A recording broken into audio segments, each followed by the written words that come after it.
Assalamualaikum warahmatullahi wabarakatuh. Saya Sutrisna, calon guru penggerak angkatan 8 dari SDN Negeri 2 Tanjung, Kota Tasikmalaya, Jawa Barat. Pada kesempatan ini saya akan mencoba memaparkan kesimpulan dan refleksi pemikiran Ki Hajar Dewantoro pada modul 1.1 koneksi antar materi. Saya akan coba merefleksikan diri saya melalui 3 pertanyaan sebagai berikut. Yang pertama, apa yang saya percaya tentang murid dan pembelajaran di kelas sebelum saya mempelajari modul 1.1.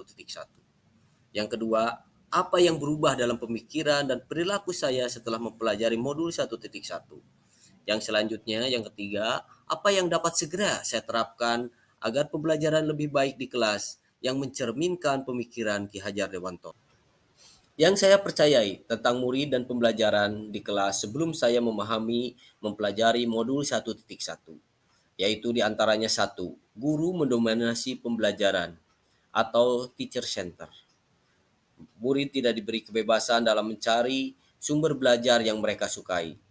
Guru hanya menggunakan metode ceramah dan metode-metode monoton yang tidak begitu disukai oleh siswa.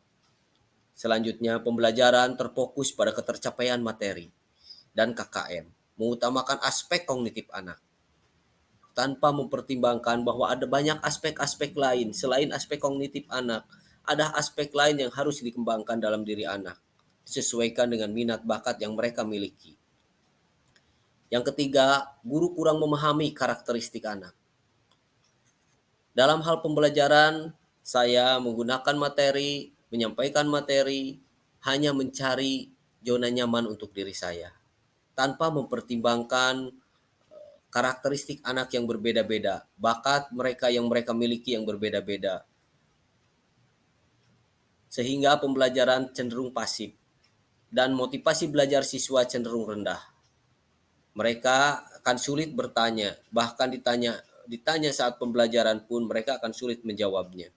Mereka cenderung hanya memperhatikan, berfokus pada penjelasan guru, dan menulis, memperhatikan, itu yang mereka lakukan di sekolah. Kemudian suasana kelas yang tertib, tenang, dan anak-anak memahami materi adalah fokus utamanya dari guru. Mereka tidak beri kesempatan untuk mencari sumber-sumber lain dalam pembelajaran. Baiklah, mari kita saksikan video pembelajaran yang saya lakukan sebelum saya mempelajari modul 1.1. Kan dirimu di depan kelasmu menantikan kami, guruku tersayang, guru tercinta. Setelah mempelajari modul 1.1 ini tentang filosofis pendidikan menurut Ki Hajar Dewantara, ada perubahan dalam pemikiran dan perilaku saya. Dalam hal perubahan pemikiran, salah satunya adalah guru bukan merupakan satu-satunya sumber belajar. Dalam hal ini, siswa diberi kebebasan untuk mencari sumber-sumber belajar lain yang sesuai dengan minat bakat mereka. Guru hanya berfungsi sebagai penuntun, mengarahkan, mengingatkan mana yang baik dan mana yang tidak baik. Dalam pembelajaran tidak lagi berpusat kepada guru, tapi lebih berpusat kepada siswa atau student center. Menghargai setiap karakteristik belajar anak. Dalam hal pembelajaran, saya lebih mempelajari tentang karakteristik anak, karena dalam hal ini anak adalah makhluk yang unik. Mereka memiliki berbagai latar belakang, memiliki keunikan, memiliki perbedaan setiap anak. Nah, dalam perbedaan-perbedaannya itu menjadi lebih menyemarakan dalam pembelajaran. Kemudian dalam perubahan perilaku. Mengemas pembelajaran secara menarik agar motivasi belajar siswa meningkat. Memberikan kebebasan kepada anak untuk menyelesaikan tugas-tugas sesuai dengan minat, bakat, kreativitasnya masing-masing.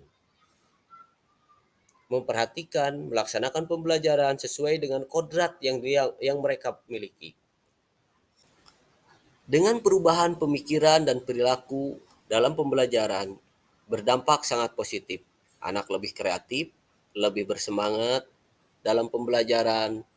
Kemudian mereka tidak merasa terbebani dengan pembelajaran-pembelajaran yang dilaksanakan karena disisipkan dengan berbagai permainan-permainan yang cocok yang disukai oleh anak-anak. Yang segera saya terapkan untuk lebih baik dalam pembelajaran yang mencerminkan pemikiran Ki Hajar Dewantara Di antaranya, salah satu adalah merancang pembelajaran yang interaktif dan menyenangkan dengan melibatkan peserta didik. Kedua, menerapkan pembelajaran berbasis kearifan lokal dan budaya setempat.